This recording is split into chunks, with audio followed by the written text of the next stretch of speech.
Well, my members are very frustrated, angry, and anxious after yesterday's announcement by the Chancellor. They are facing similar financial footfall problems that are being faced by other sectors. So we're seeing, especially in city centres, a footfall drop of up to 70%. We're seeing new joiners drop by 50%, and that's going to have an impact on revenue going into January.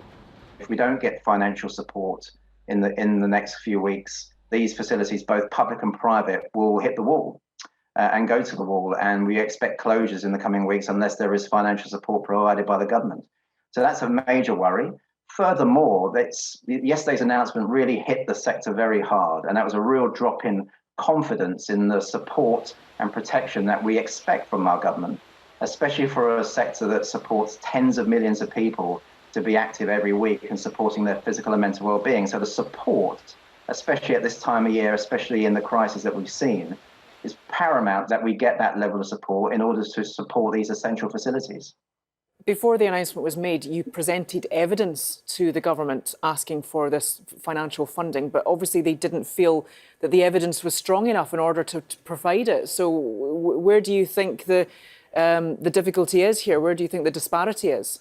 In a health crisis, you want to be supporting facilities that support the health of communities across the country. So it is the government to answer the question of why they haven't given the necessary support, given the position that we have provided them over the last 7 to 10 days.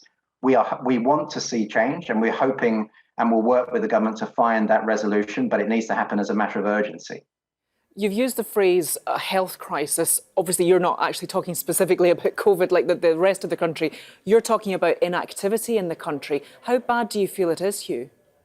We are seeing pretty lamentable figures around physical activity right now, impacted and exacerbated by the COVID crisis, and understandably so. We support, as I said, tens of millions of people, irrespective of age or background, every week to be active, to support their physical and mental well-being. So we need to see greater leadership from government. We need to see clarity over the coming weeks, especially when we expect further restrictions next week. And we need the government to promote and support the fact that we are both safe and essential at this time.